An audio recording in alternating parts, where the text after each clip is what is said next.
Hey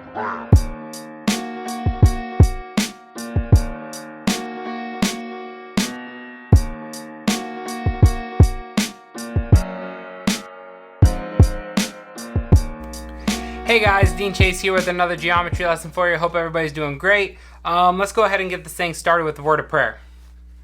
Dear Heavenly Father, thank you for staying us, Lord. Thank you for all you do. I pray you'll bless my students. Just continue to help them learn and just guide us. We love you, Lord. In Jesus' name, pray, amen. Alright guys, so today we're going to be learning how to use medians and altitudes. Lesson 5.4, page 319. Let's get started.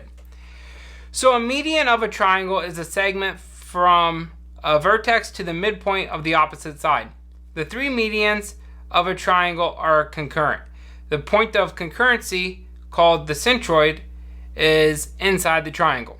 And right here I have a picture on the side. If you actually go back a couple pages, if you're in the book I'm teaching out of, they actually have a really cool activity that will help you understand this without even having to listen to this lecture. So I would check it out, but it's pretty cool. So let's keep going. Theorem 5.8.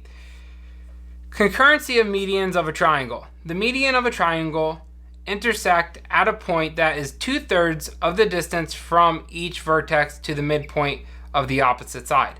The medians of triangle ABC meet at point P, and AP is 2/3 of AE, BP is 2/3 of BF, and CP is 2/3 of CD.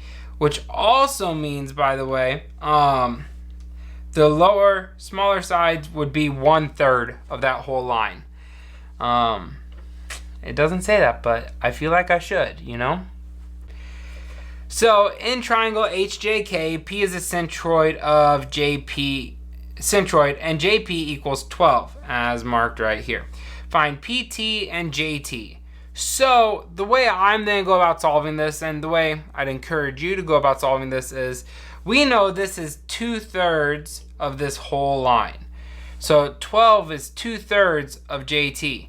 And once we know what JT is, it's very easy to solve the little short section. So let's go ahead and do this. 12 equals 2/3 of JT. Now, to get rid of that 2/3, we multiply each side by 3/2, okay? And that will cancel that out because the 3's cross cancel and the 2's cross cancel.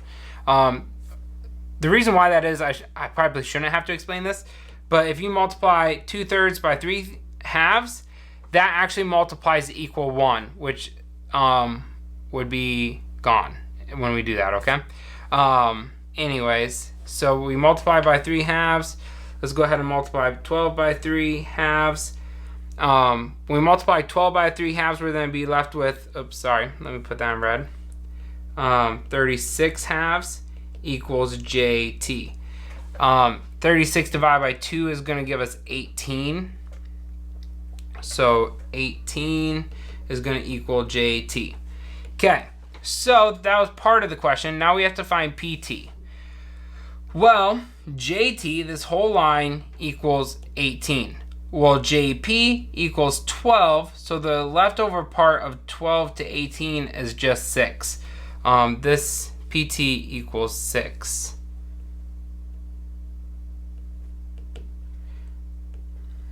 Yeah, wasn't that bad, right? Let's keep going. The vertices of triangle ABC are A, which is 1, 5, B, which is 5, 7, and C, which is 9, 3. Which ordered pair gives you the coordinates of the centroid of triangle ABC? So, let me go ahead and just freehand you a triangle here, and the likes of how this triangle would probably look. Where this is A, B, and C. If you were to graph it, it would look something like that. If I was doing this problem by myself, I would probably take the time and graph it because it would save me the guesswork. So A is 1, 5, B is 5, 7, and C is 9, 3. Okay. Now, what we need to do to find the centroid somewhere in here is we need to first off find the midpoint of one of these lines, okay? I'm going to find the midpoint of AC because I think that B to the midpoint will be a vertical line, and that would make this really easy. So let's go ahead and find the midpoint of AC. So we're looking for this point, which I'm going to call M. And M is going to equal, when they use the midpoint formula, which is x1 plus x2 over 2, comma, y1 plus y2 over 2, in parentheses because we're finding the ordered pair. So our x's are 1 and 9, 1 plus 9 over 2, comma, 5 plus 3 over 2. Okay, so M is going to equal, it's going to be 10 over 2, which will be 5, comma, 5 plus 3 is 8 over 2, which will give us 4. Okay, so this point is 5, comma, 4. Okay, and I'm going to just go ahead and label our B point, which is 5, comma, 7. So that is a vertical line, okay, which is very, very handy because since this is a vertical line, finding the distance of this whole line is really easy because it only changes in the y values. So we have a y value of 7 and a y value of 4. So to find the distance, I'm going to put D equals 7 minus 4, where we took 7 minus 4. Okay, and that's going to equal 3. So the length of that whole line is 3. And we're looking for the centroid, and we know the centroid exists 2/3 of the way down this line from the vertice. Well, 2/3 of 3 is just 2, because 3 can be broken up into 1, 2, 3, right? 1 for each third. So the centroid is going to be 2/3 of the way down, or 2 in the distance of the y value from here, okay? So if we go 2 down from 7, 7 minus 2 is 5. So our centroid is going to be 5, comma, 5. Right here, okay? And what's really cool, if we would have found the midpoint of AB and connected it with C and looked for the distance there, it still would have put the centroid at 5, 5. Same thing if we would have found the midpoint of BC and drew a line here, which by the way, I did it just because I was looking for vertical or horizontal lines, and this actually came out to be a horizontal line, so you would have looked at the change in the x value, but no matter what, you still would have come out to 5, 5. Let's keep going. Altitudes. An altitude of a triangle is the perpendicular segment from a vertex to the opposite side or to the line that contains the opposite side. So the reason why they said that was, the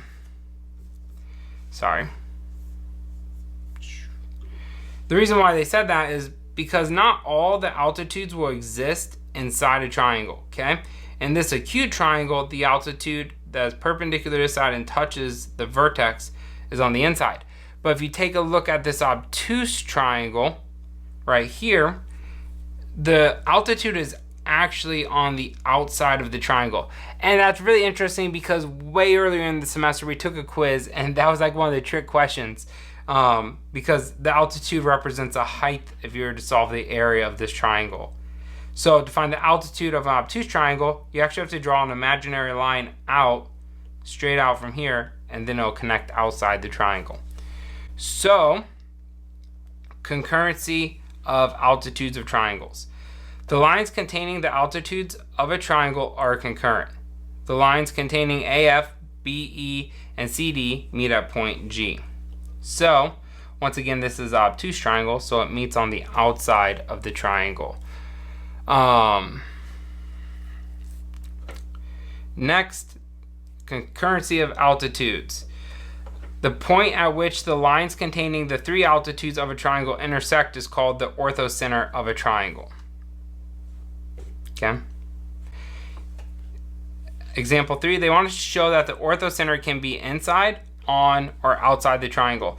So I've pre pre-made 3 triangles to show you these examples because I don't want to curse you with my bad drawing. So let's go ahead, and the first one I know is going to be an acute triangle. If we take a look at this acute triangle, the orthocenter is right here because this line is perpendicular to this side and connects with this vertex. This vertex connects perpendicularly right here with AC, and same with point C connects perpendicularly with BA right here. I don't know if that's the right term, but anyways. Next, I believe, is the obtuse triangle, which earlier we learned on the last 2 sides, or 3 sides, that it meets on the outside of a triangle. So all acute triangles will meet on the inside. All obtuse triangles will meet on the outside of the triangle. And a right triangle actually is going to meet on the corner, because for this angle and this angle to be perpendicular with their opposite sides, they actually got to carry straight down the lines, okay? Because this is a right angle right here. Yeah, not too shabby. Let's keep going. Isosceles triangles. In an isosceles triangle, the perpendicular bisector, angle bisector, median, and altitude from the vertex angle to the base are all the same segment. In an equilateral triangle, this is true for special segments from any vertex. So example 4, they want us to prove that if an angle bisector of a triangle is an altitude, then the triangle is isosceles. So we're given that ABC, triangle ABC with BD as an angle bisector and altitude to AC. So we know that BD is going to be an angle bisector, and it's also the altitude, meaning it intersects this at a right angle. So let's go ahead and state our given. With our given information, BD is an angle bisector and altitude, we know that angle ABD and angle CBD are congruent, so it's already marked there. And we know that it intersects to form a right angle. We also know that since this intersects to form a right angle, ADB and CDB are going to be congruent right angles. So let's go ahead and say that. Then ADB and CDB are congruent right angles. So we know that these 2 angles are congruent. We're ultimately trying to prove this is isosceles, which means we need to know that AB is going to be congruent to CB. Well, if we could split this into 2 triangles and prove that this little triangle and this little triangle are congruent, we could use CPCTC to prove that it's isosceles.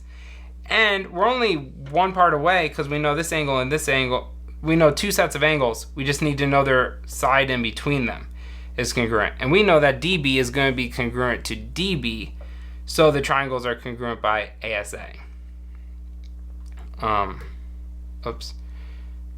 Therefore, AB is congruent to CB by CPC, like I was saying.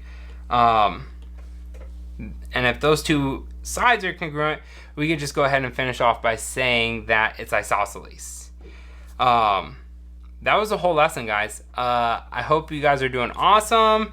Please keep watching my lessons. Feel free to like and subscribe and spread the word. Love you guys. See ya!